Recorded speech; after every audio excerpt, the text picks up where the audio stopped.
Hi guys, my name is Ivana Phillips.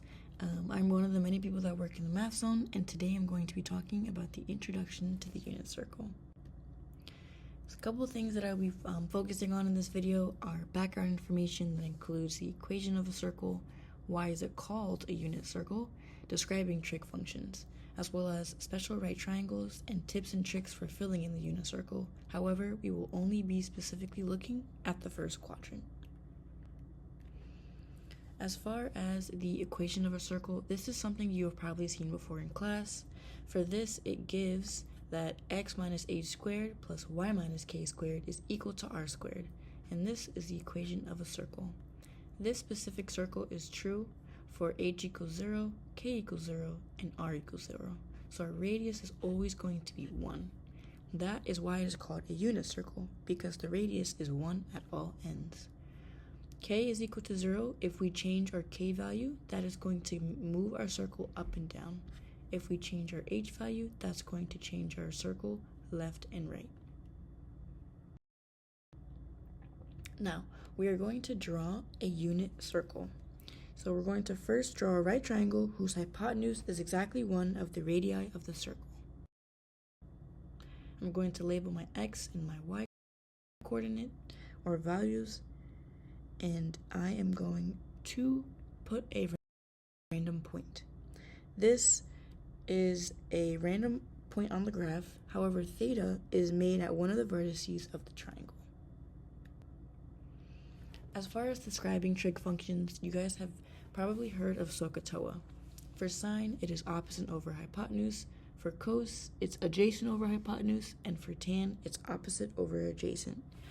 You'll see here that when you use your special right triangles, the opposite over hypotenuse for sine, when you solve for that angle, is going to equal y. And when you do the same for cos, you're going to end up with x. That is why on the unit circle, our x is cos and our y is sine. For tan, you can see a difference in our answer. And so for this case, our x and our y will equal to either 1, and our tan is going to be greater than 1.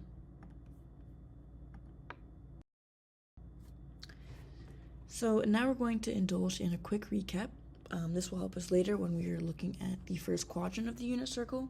So for conversions, when we're trying to go from degrees to radians, we want to take that degree and multiply it by pi over 180.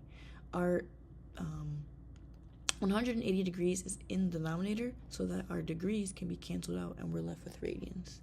For going from radians to degrees, we're starting with 180 degrees in our numerator so that our radians can be canceled out. And so we're just left with degrees. And now we're going to start filling out the unit circle. However, we are just going to be focusing on this first quadrant. Our step 1 is going to be to fill in the angles that are not written, which are 15 and 75. Each quadrant is going to have 2 angles that are not going to be written in. Step 2 is going to be filling in the first quadrantal angle. In this quadrant, we only have 2 quadrantal angles. So we have 0 degrees, 0 radians, and if we look, our x value is going to equal 1 because the radius is 1. Our y is going to equal to 0 because we're not moving up or down. Step number 3 is going to be filling in the degrees going by 15. The reason that we do this is because our first unwritten angle is 15 and the difference between this is 15 degrees. So we're going to go 0, 15, 30, 45, 60, 75, and 90. Our fourth step is going to fill in the second quadrantal angle, which is 90 degrees. You're going to see that our coordinate for 90 and 0 are switched. This is because now our y-axis, our radius is 1, and we haven't moved left or right on our x value.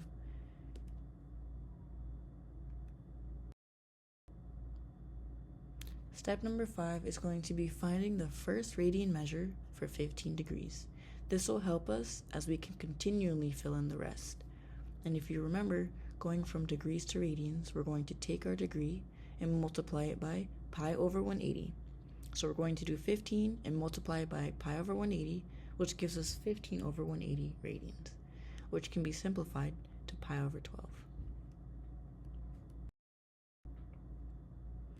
So now that we know that this is true, we're going to add each angle after 15 degrees by pi over 12. So we have pi over 12, 2 pi over 12, 3 pi over 12, 4 pi over 12, 5 pi over 12, and 6 pi over 12. This is not something that we are really going to worry about.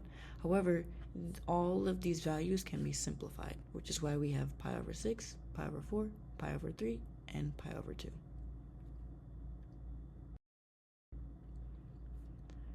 Our step number 7 is going to be filling in the first coordinate point.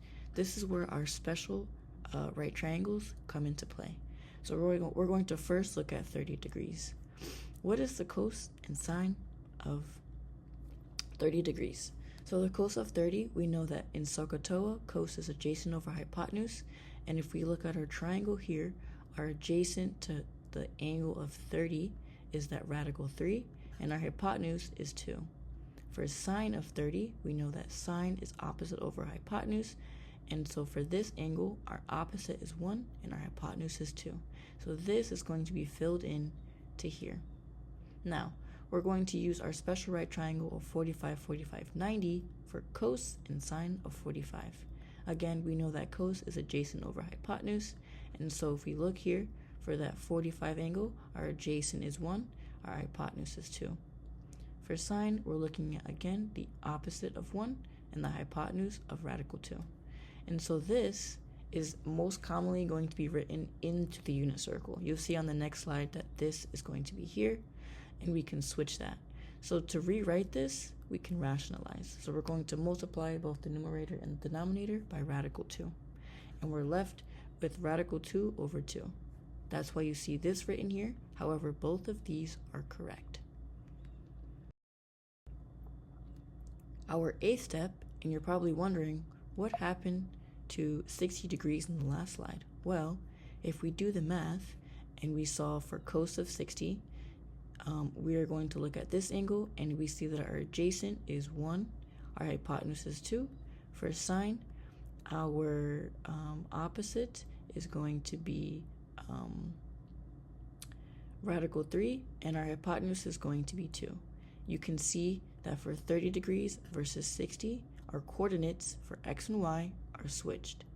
They are opposite of each other. It is also important to denote that every x and y coordinate in the first quadrant are always going to be positive. I hope this helps, and if you have any questions, please do come visit us in the Math Zone. We are located in North Hall. Thank you.